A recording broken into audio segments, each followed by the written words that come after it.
by the glue, the paper would follow the shape of the mold without sticking, thus producing a dozen successive layers.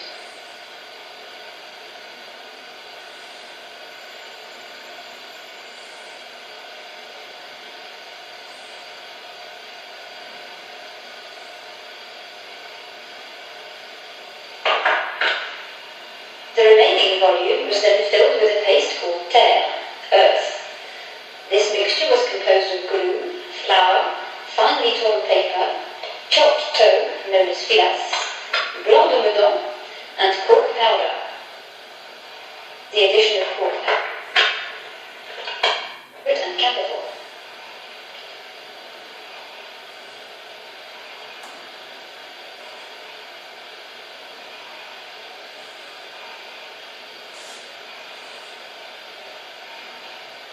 Once garnished and closed, the mold was placed under a press which would move down from hour to hour, pushing the paste into the furthest corners. The mold was turned out after 24 hours, but it was only at the end of 1 month that the part was completely dry.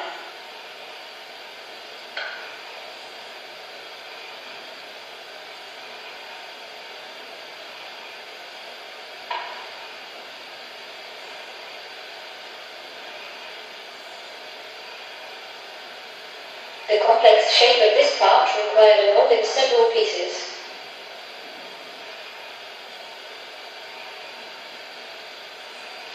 Next came the work of the adjuster. He perfected the joint faults using tweezers and knives.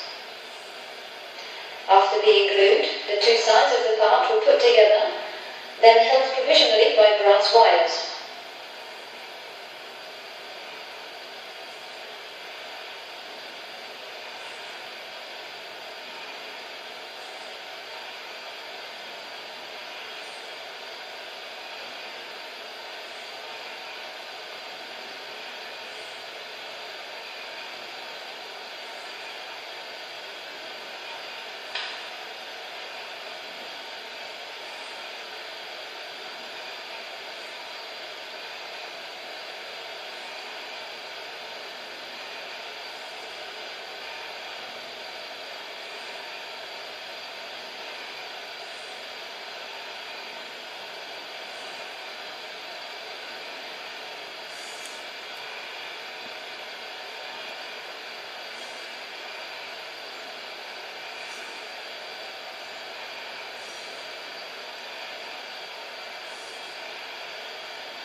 The alloy lines and mold marks were filled in with small pieces of glued paper.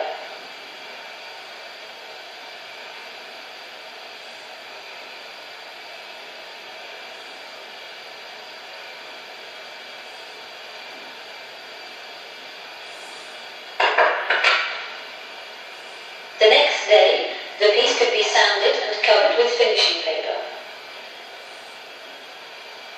The most important part of the adjuster's work was to adapt the parts so that the anatomical links corresponded exactly.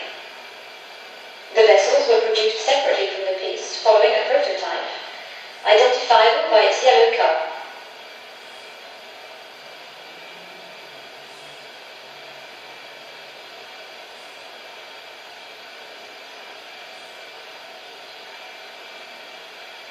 Packets of very fine wires, covered by a red or blue bolduc, were used.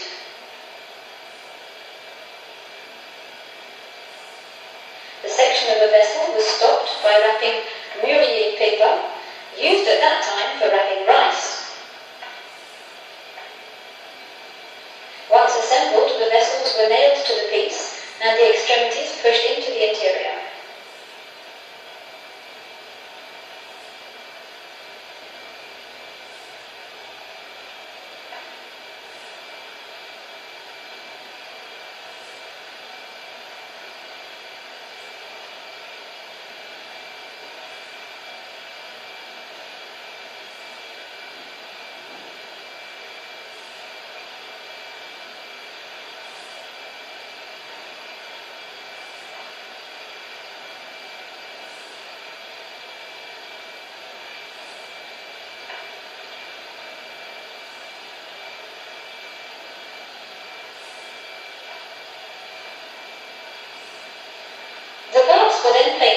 individually.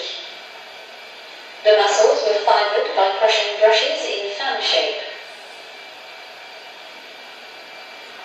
The tendons and finer details were made using a fine brush. Initially, the paints were composed of different pigments crushed by a glass pestle on a marble table.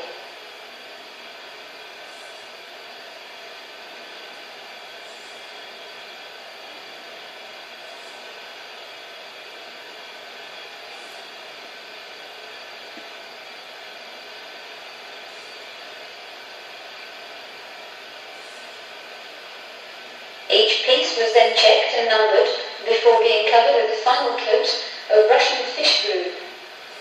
After 1917, this was replaced by wood varnish. At that time, it took 6 months to make a model composed of 100 pieces. That meant 2,000 numbered structures representing the integral human body. The reputation of Dr. Auzoux's écorchés were universally known, and this is how a great number of models came to be in the medical faculties throughout the whole world. Dr. Auzoux' establishment has been perpetuating this tradition for 170 years at Saint-Aubin-des-Courbilles.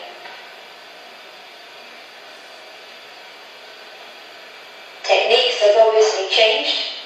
Synthetic resins are now used for improved preparation, but the models remain loyal to their vocation, as Dr. Auzoux had wished, to serve